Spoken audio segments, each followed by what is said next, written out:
Hi everyone, welcome to your practice. My name is Steven, and what I would like to do with you today, the next 10 minutes or so, is I call it a quick hip loosen up practice. This is great if you just got up, or maybe you've been sitting for a while the whole day and you just want to create a feeling of spaciousness around the hips. Alright, that's enough intro. We're going to start with a quick bit of circle. So just stand wherever you have some space, place the feet a little bit wider and rotate the hips around the base of the feet. This is just to sort of check where we're at, because this is giving us an idea of how the hips are doing. You might feel when you hit certain points, maybe to the side, maybe forward, maybe back, that there's a bit of restriction sometimes. That's exactly what we're going to dive into today. We'll do this again at the end to then check if there's a difference. And then rotate the other way, couple of circles, nothing too extreme.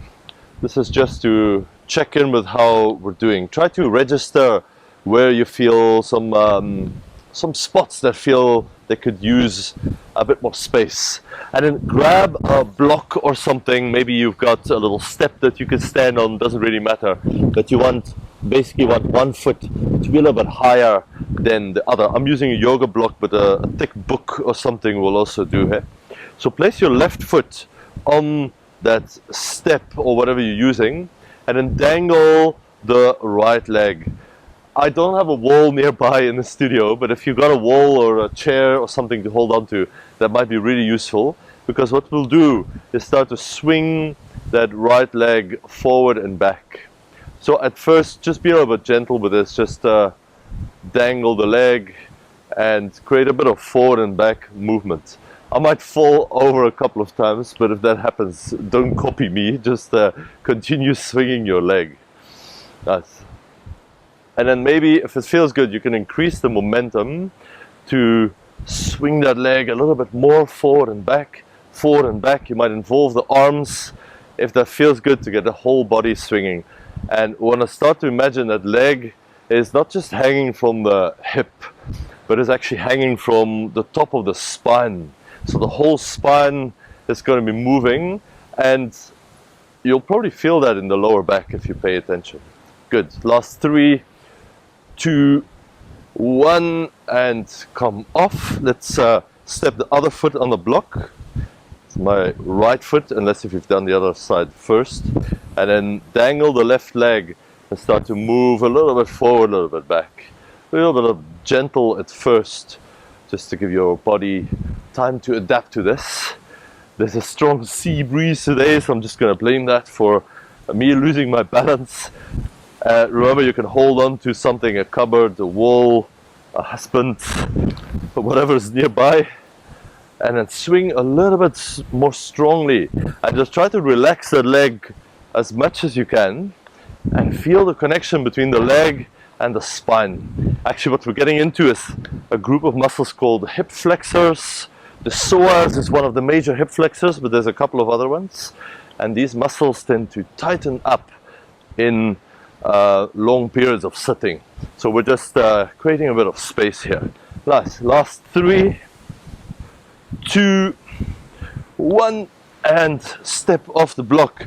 You can place the block under the other foot, under the left foot, and then dangle the right leg again. Now what we're going to do is hike the right hip up so that it's above the left, and then lower it down. That right foot might even touch the floor, that's fine. And then do that a couple of times, hiking up. You can have hands on hips so you can feel that relative hip movement, and then down. Do a couple more of these. So you want the right hip to lift above the left, and then to lower down below the left. And then quickly you'll start to feel this is not just the hips, the pelvis moving, but the whole spine is of course originating from that pelvis, from the tailbone up, from the sacrum. So you'll feel there's a relationship there between the lower body and the upper body. Last one, and then lower down. Step the right foot on the block. We'll do the same. Dangle the left leg, and then hike the left hip higher than the right if you can. It might be a tiny difference. And then lower it down.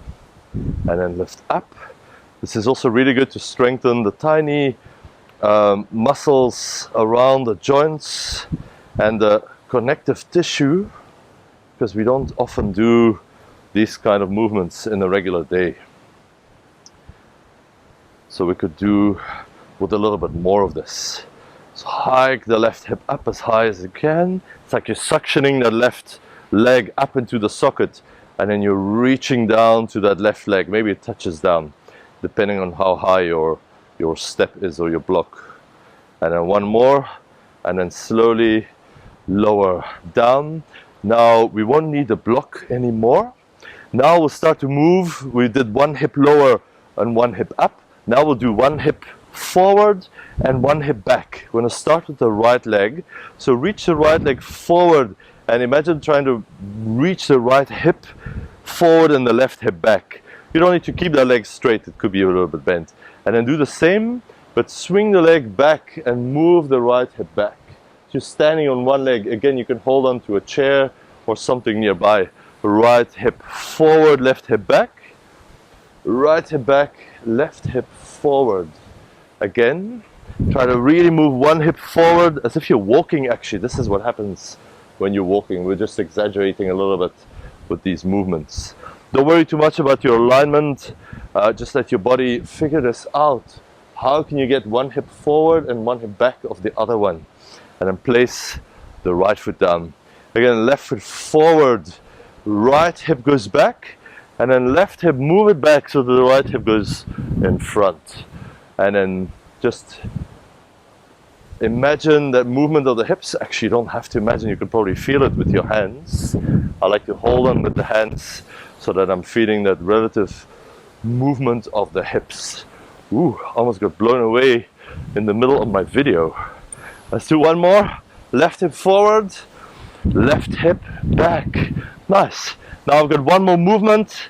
We're gonna puzzle in, and then we'll do those hip circles again just to see what the effect was of our little exercise. Now it's gonna be tilting the back of the hips down. I'll show you. Lift the right knee a little bit, then tilt the back of the hips down. It's almost like you're trying to round your lower back here. And then reach right heel up behind you, tilt the pelvis forward. Your chest, your whole spine is probably gonna react, that's fine. And then round your lower back. Tilt the pelvis down. Tilt the pelvis forward like you're tipping it out in the front. And now tilt it back. Imagine you're pouring water out of a bowl at the back.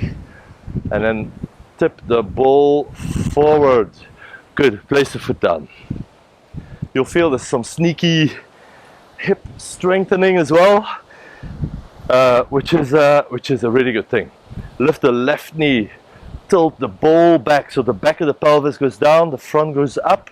Imagine rounding your lower back. And then lift the leg behind you. Tilt the pelvis forward. Let the rest of the spine just move along with these movements, but try to focus on what the pelvis and the hips are doing. Tilt forward, tilt back. The leg movement is just to facilitate this and to become a little bit more aware. One more, tilt the pelvis forward, tilt it back, and then place your feet down. Again, here's our little checkpoint. We'll do those hip circles and see if there's a bit more space to move around.